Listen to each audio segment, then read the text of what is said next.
திருச்சிற்றம்பலம். பாலுந்தெளி தேனும் பாகும் பருப்பும் இவை நாளும் கலந்துனக்கு நான் தருவேன். கோலம் செய் துங்கக் கரிமுகத்து தூமணியே, நீ எனக்கு சங்கத்தமிழ் மூன்றும் தா.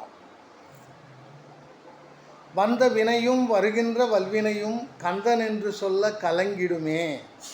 செந்தில் நகர் சேவகா என்று திருநீறு அணிவாருக்கு மேவ வராதே வினை. 5 முகம் தோன்றின் 6 முகம் தோன்றும், வெஞ்சமரில் அஞ்சேல் என வேல் தோன்றும். நெஞ்சில் ஒரு கால் நினைக்கின் இருகாலும் தோன்றும், முருகா என்று ஓதுவார் முன்.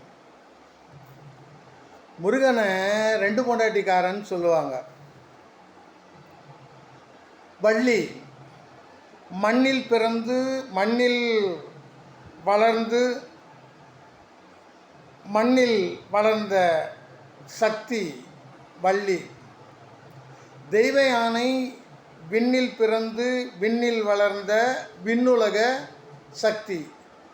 வள்ளி மண்ணுலக சக்தி, தெய்வ யானை விண்ணுலக சக்தி. இந்த இருவரும் முன் ஜென்மத்தில் முருகப்பெருமானை நோக்கி தவம் இருக்கிறார்கள். இவர்களுடைய தவத்தை மெச்சிய முருகப்பெருமான் இவர்களுக்கு காட்சி கொடுக்கிறார்.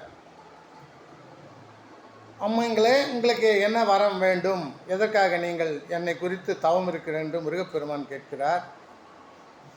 நாங்கள் இருவரும் உங்களையே திருமணம் செய்து கொள்ள வேண்டும் என்று முருகப்பெருமானிடம் சொல்கிறார்கள். அங்கே ஆண்டாள் கனவு கண்டாலே, வாரணம் 1000 சூழ வலம் செய்தும் நாரணன் நம்பி நடக்கின்றான், என் எதிர் பூரண பொற்குடம் வைத்து புறமெங்கும் தோரணம் நாட்ட கனா கண்டேன் தோழினான். ஆண்டாள் அந்த அம்மா கனவு காண்றாங்க, திருமாலே தனக்கு கணவனாக வர வேண்டும் என்று. மத்தளம் கொட்ட வரிசங்கம் நின்றூத முத்துடை தீபம் நிறைத்தாந்த பந்தற்கீழ் மைத்துனன் நம்பி மதுசூதனன் வந்தேன் கைத்தலம் பற்ற கனா கண்டேன் தோழினான். அது மாதிரி முருகப்பெருமானை நினச்சி இவங்க கனவு கண்டாங்க, தவம் இருந்தாங்க. முருகப்பெருமான் காட்சி கொடுத்தார். நாங்கள் இருவரும் உங்களையே திருமணம் செய்து கொள்ள வேண்டும் என்று முருகப்பெருமானிடம் கேட்டார்கள். அதற்கு முருகப்பெருமான், சரி, அடுத்த பிறவியிலே நான் சூரனை வதம் செய்வதற்காக, சூரபத்மனை வதம் செய்வதற்காக அவதரிக்கப் போகிறேன். அந்த நேரத்திலே உங்களை திருமணம் செய்து கொள்கிறேன். அதுவரையில் தெய்வ யானையாகிய நீ இந்திரன் மகளாக விண்ணுலகத்தில் வளருவாய்.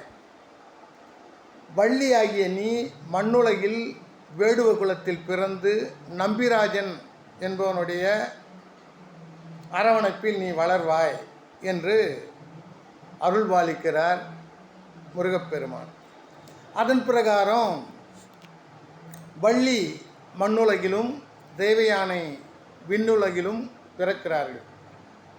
இந்த வள்ளி என்று பெயர் எதற்காக இந்த அம்மையாருக்கு வந்ததென்றால், ஒரு முறை திருமால் சிவமுனிவராக தவம் செய்து கொண்டிருக்கிறார். அவர் தவம் செய்து கொண்டிருக்கும்போது மகாலட்சுமி மான் வடிவம் எடுத்து அங்கும் இங்குமாக உலாவுகிறார். அப்படி உலாவுகின்ற போது திருமாலுடைய சூழ்பட்டு மான் கருத்தரித்தது. கருத்தரித்து வள்ளிக்கிழங்கு அகழ்ந்தெடுத்த குழியில் ஒரு குழவியை ஈன்றது. அதாவது ஒரு குட்டி போட்டது. அந்த குட்டி தான் இந்த வள்ளி. வள்ளிக்கிழங்கு அகழ்ந்தெடுத்த குழியில் பிறந்ததால் அவளுக்கு வள்ளி என்று பெயர்.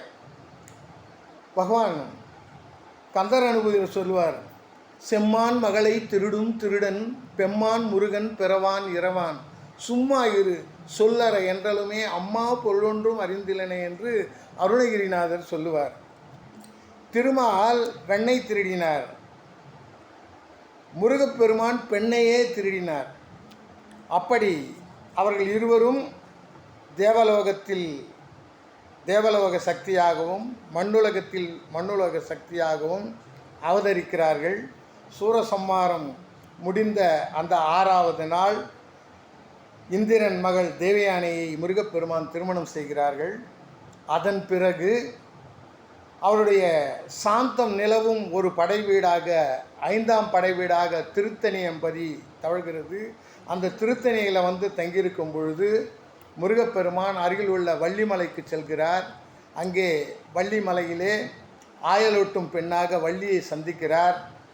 அந்த அம்மையார் இடத்திலே விநாயகப் பெருமானுடைய அருளோடு அந்த அம்மாவை காந்தர்வ விவாகம் செய்கிறார். அப்பேற்பட்ட இந்த வள்ளி திருமணத்தை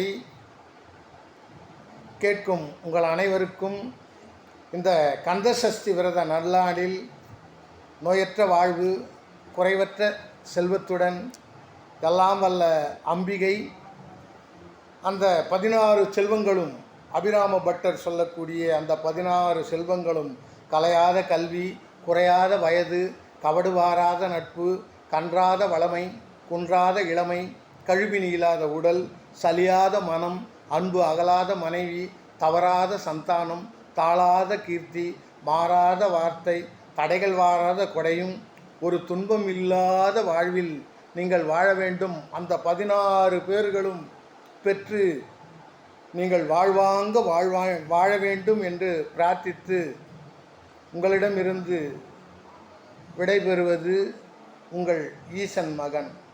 வாழ்க வளமுடன், வாழும் நாள் வரை. நன்றி, வணக்கம்.